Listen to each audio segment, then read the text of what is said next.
Hello guys, j'espère que vous allez bien. Bienvenue chez la The White Celebrity. On est encore dans le reality check de ANTM, American Next Top Model. Cette fois-ci, on va parler de notre juge, notre très cher Nigel Barker. Nigel ou Nigel, on pense, Barker. Ah oui, vous voulez mettre Tara dans la sauce? Mettons les vrais dans la sauce, ok?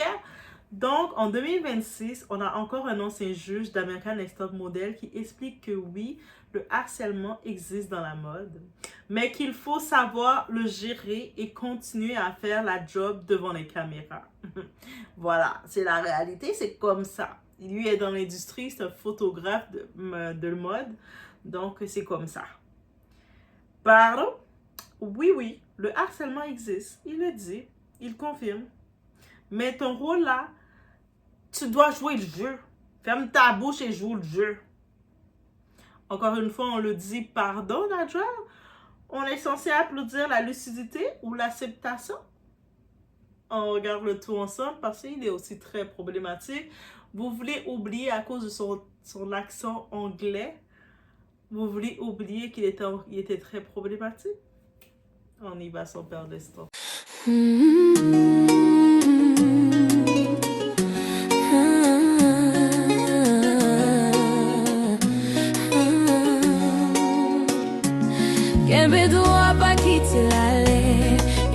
Donc, en vrai, le problème n'est pas qu'ils disent que le harcèlement existe parce que, tu sais, c'est un fait. Il a été objectif, il a dit un fait.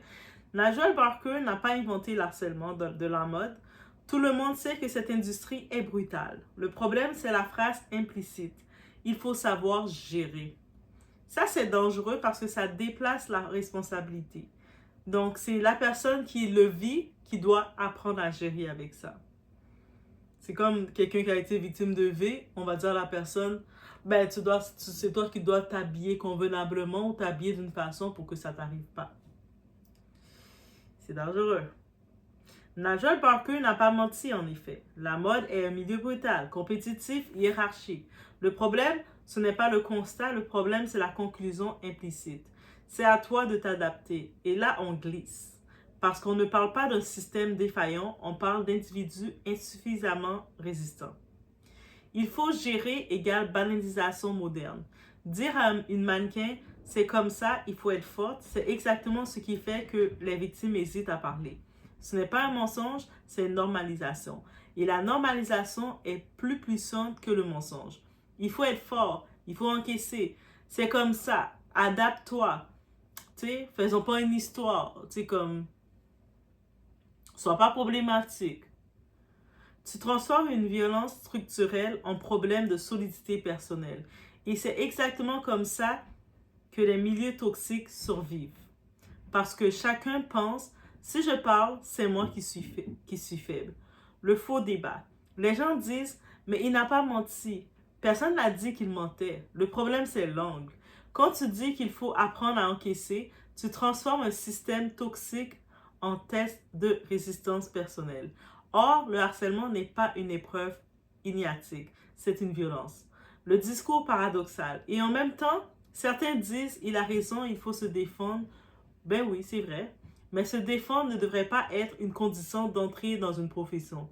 Sinon, on accepte que le système reste intact. C'est comme des fois, je pense à une situation, ben il y avait un usager qui disait des mots, qui te parle n'importe comment, t'es là pour l'aider, pour l'accompagner, puis là, il est imbécile et tout. Et les responsables de stage, oui, je fais une petite parenthèse, les responsables de stage intervenants et même ma prof est toxique aussi, je me suis rendu compte, et une autre vidéo vient sur ça. Ben là, Doa, t'es aussi trop sensible. Tu sais, c'est comme... Tu sais, c'est comme ça. T'es comme, ok. Donc, c'est comme, on accepte que le système reste intact. Le timing 2026. On n'est plus en 2003, en effet. On n'est plus dans l'ère du c'est la mode, ma chérie. En 2026, avec tout ce qu'on sait sur les abus dans l'industrie, que ce soit dans le cinéma, musique, fashion, dire il faut gérer sonne archaïque. Le ressortiment de Nigel. Et l'ironie totale de Nigel qui dit ça, qui a normalisé ça, Najwal explique aujourd'hui qu'il s'est senti trahi lors de son départ d'ANTM, d'American Next Top Model. Il parle de confidentialité, de fuite vers Page 6, de communication manipulée.